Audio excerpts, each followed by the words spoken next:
आदरणीय भारत की राष्ट्रपति आदरणीय श्रीमती द्रौपदी मुर्मू जी, शिक्षा राज्य मंत्री आदरणीय श्री सुभाष सरकार जी,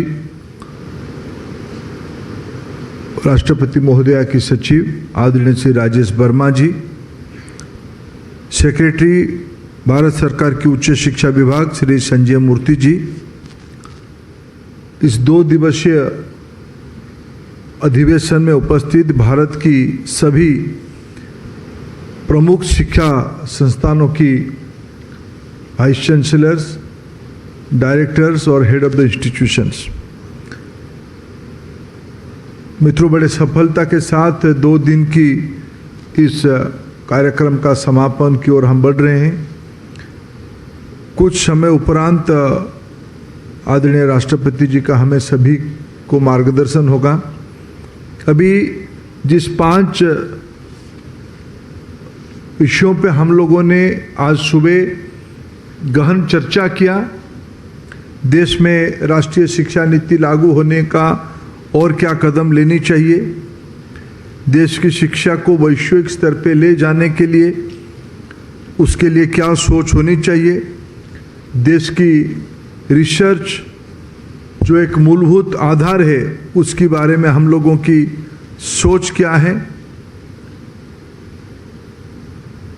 शिक्षा में डाइवर्सिटी, इक्वालिटी, ये सारे विषय को कैसे और समावेशी करें उसके ऊपर हमारी चर्चा हुई।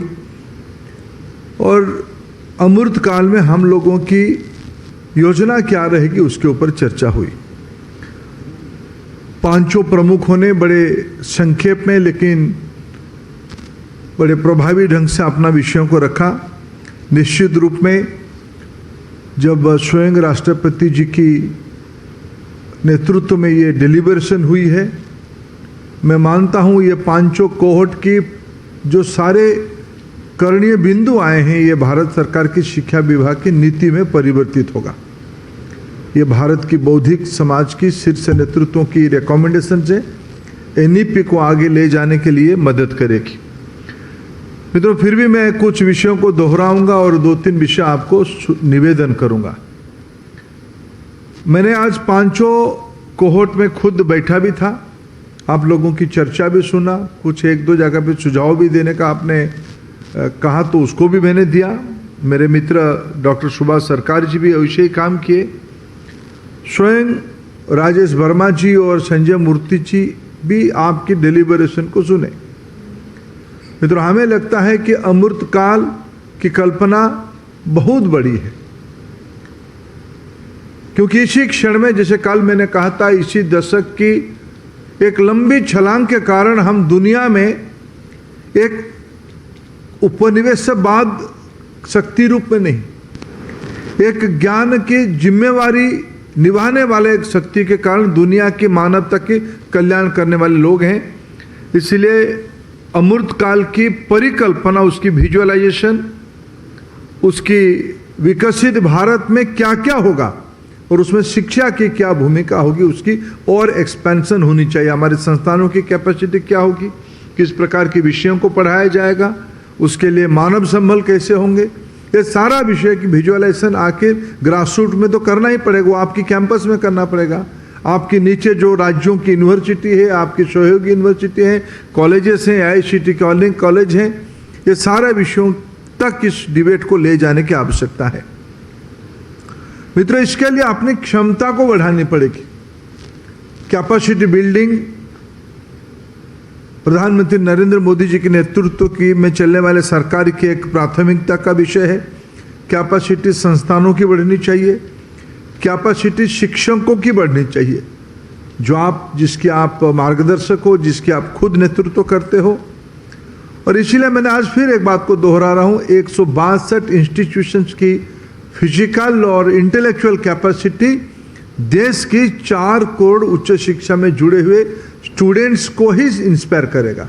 और उन्हीं के कंधे पे जो आज 15, 20, 25 साल की नौजवान जो आपके जिम्मे में है, ये आने वाले 25 साल में विश्व को नेतृत्व करने की कैपेबिलिटी रखनी चाहिए। इसलिए कैपेसिटी बिल्डिंग हम लोगों की प्रमुख काम होनी चाहिए। मित्रों, राष्ट्रीय शिक्षा नीति ने ये कहा है, मैं उसको भी दोहराना चाहूँगा, हमारी सभ्यता की ज्ञान प्रवाह की वैज्ञानिक प्रमाण वेद काल से हमें मिलती है। 10,000 साल पुरानी ये परंपरा है। इस 10,000 साल पुरानी परंपरा की नींव पर जब हम बैठ के दुनिया को देखते हैं, हमारी भारतीय ज्ञान परंपरा आधारित हमारी मौलिक विचार, हमारी उद्देश्य क्या है, मैकॉले पद्धति तो हमको पराधीन करने के लिए बनाई गई थी, हमारे आर्थिक संसाधनों को लूटने के लिए किया गया था। उस मॉडल से हम बाहर आज आ रहे हैं, डिकोलोनाइज खुद को हम कर रहे हैं। तो हमें अपना जब नई पहचान 21वीं सदी में बना रहे हैं, हमारी भारतीय ज्ञान परंपरा ही आधार होनी चाहिए, लेकिन वैश्विक दृष्टि हमारी होनी चाहिए। यह हम लोगों की जिम्मेवारी बनती है। मित्रों, ये सब करते हुए कुछ शिक्षा विभाग ने, विशेषज्ञों ने, आप ही लोगों की मार्गदर्शन में कुछ प्रायोरिटाइज किया गया, जिसके बारे में आज मैं देखा कई विषयों में आपकी फ्यूचर रोड मैप में चर्चा हुई।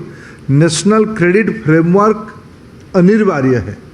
162 संस्थाओं में इसी साल एक दो चर्चा में मैंने सुना कर सकते हैं, शायद ये ऑप्शन हमारे पास नहीं है, करना ही होगा, तब जाके देश में हम एक नई मानव संबल खड़ा कर पाएंगे।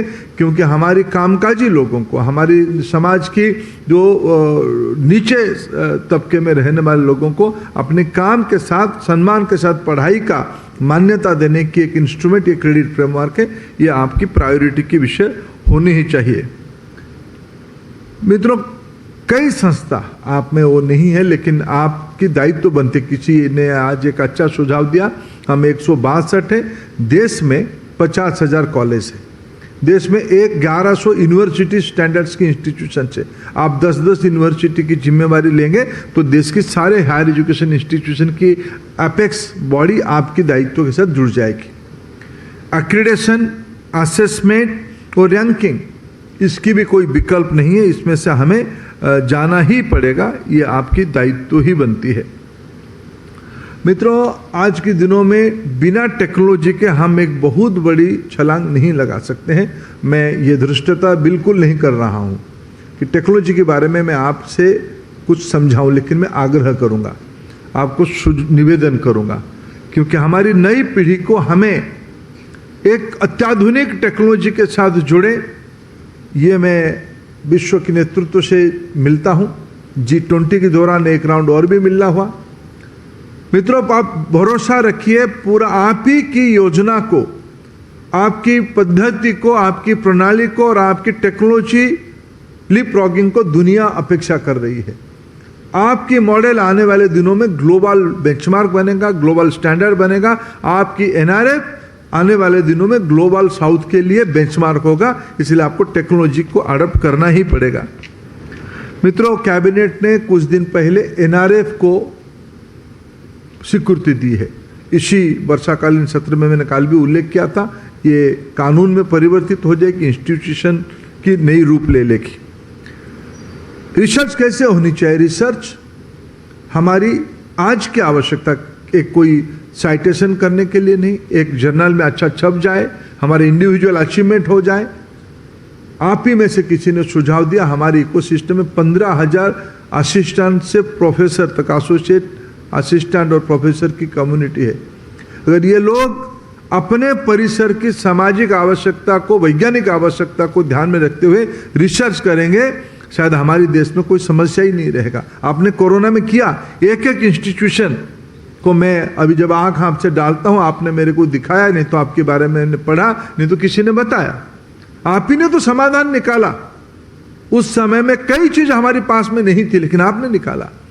आज हमें वैश्विक जिम्मेवारी लेना है, तो हमारी रिसर्च ग्लोबल स्टैंडर्ड की होनी चाहिए, यह आपकी दायित्व बनती है।